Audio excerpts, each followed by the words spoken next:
মাদারীপুরের কালকিনি উপজেলার রমজানপুর ইউনিয়নের উত্তর রমজানপুর ফকির বাড়ির রেখা নামের এক নারীকে নির্যাতন ও জোরপূর্বক অপহরণের চেষ্টার অভিযোগ উঠেছে তার সাবেক স্বামী আনোয়ার হোসেনের বিরুদ্ধে। এ ঘটনায় কালকিনি থানায় লিখিত অভিযোগ দায়ের করেছেন ভুক্তভোগী রেখা। অভিযোগ সূত্রে জানা যায়, উত্তর রমজানপুর এলাকার সেকেন্দার পাইকের মেয়ে রেখার সঙ্গে 2012 সালে সাহেবরামপুর ইউনিয়নের আলাউদ্দিন শিকদারের ছেলে আনোয়ার হোসেনের বিয়ে হয়।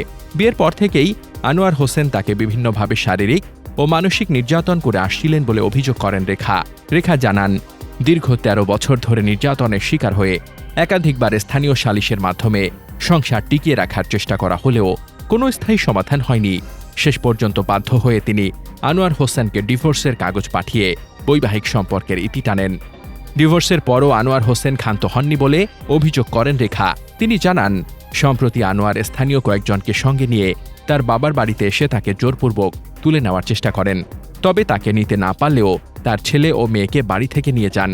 এ বিষয়ে অভিযুক্ত আনোয়ার হোসেন বলেন, আমি চাই আমার সংসারটা টিকে থাক।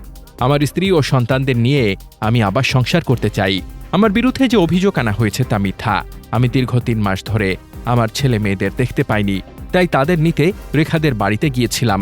আমার ছেলে মেয়েরা নিজেদের ইচ্ছায় আমার সঙ্গে এসেছে, আমি কাউকে জোর করিনি। স্থানীয় বিএনপি নেতা বদিউজ্জামান বিপ্লব বলেন, একটি বাড়িতে গিয়ে একজন নারীকে জোরপূর্বক তুলে নেওয়ার চেষ্টা অত্যন্ত ন্যাক্কারজনক ঘটনা।